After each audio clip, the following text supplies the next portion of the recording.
सगळे त्याला वेडा म्हणायचे, पण त्याने काय केले ऐकाच. सरकारकडून मोठं बक्षीस. त्या येड्याचं रातोरात नशीब पालटलं. ऐकून व्हाल शॉक. शहरातील त्या गर्दीच्या चौकात तो रोज दिसायचा. विस्कटलेले केस, मळलेले कपडे, पायात चप्पलही नीट नसलेली, हातात कधी काठी कधी रिकामी बाटली आणि चेहऱ्यावर एक विचित्र शांतता. लोक त्याच्याकडे पाहून हसायचे. काहीजण त्याला वेडा म्हणायचे, काहीजण दूर जायचे, काहीजण मुलांना सांगायचे दूर राहा त्यांच्यापासून. तो मात्र शांतपणे रस्त्याच्या कडेला उभा राहायचा. कोणाशी बोलायचा नाही, कुणाला त्रास द्यायचा नाही, फक्त लोकांकडे पाहत राहायचा. कधी अचानक हातावर हात करायचा, कधी रस्त्याच्या मध्ये जाऊन उभा राहायचा. त्यामुळे लोक आणखी घाबरायचे. हा खरोखर वेडा आहे असं सगळ्यांना वाटायचं. दररोज तो त्याच ठिकाणी दिसायचा. सकाळ असो, दुपार असो की संध्याकाळ असो, तो तिथेच.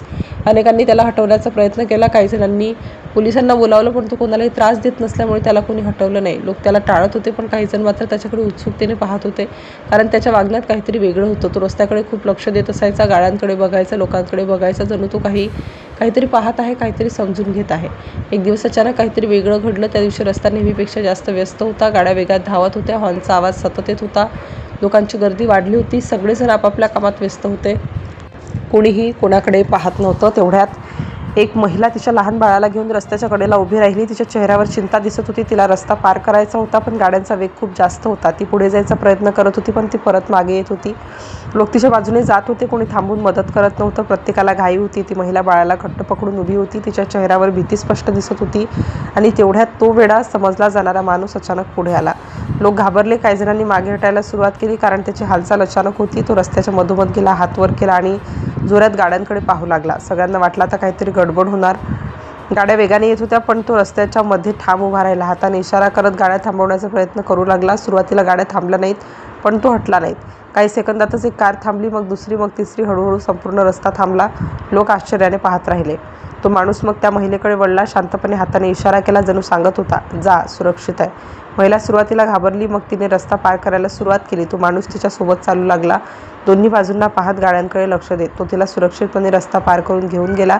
महिला सुरक्षित पोहोचली. तिने मागे वळून त्याच्याकडे पाहिलं. तिच्या चेहऱ्यावर कृतज्ञता होती, पण तो काही बोलला नाही. शांतपणे परत रस्त्याच्या कडेला गेला. लोक स्तब्ध झाले होते. ज्याला सगळे वेडा म्हणत होते, तोच त्या दिवशी सर्वात शहाणा ठरला. या घटनेचा व्हिडिओ तिथे उभ्या असलेल्या एका व्यक्तीने मोबाईलमध्ये कैद केला. काही तासात तो सोशल मीडियावर व्हायरल झाला.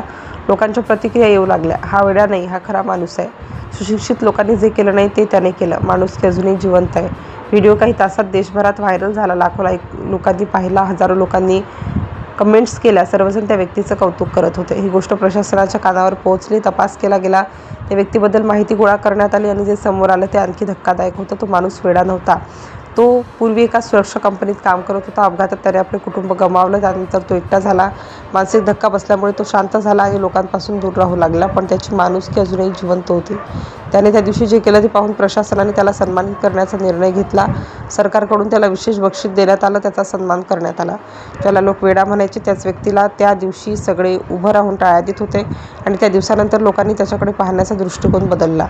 कारण कधीकधी वेडे वाटणारे लोकच सर्वात जास्त माणुसकी जपून ठेवतात.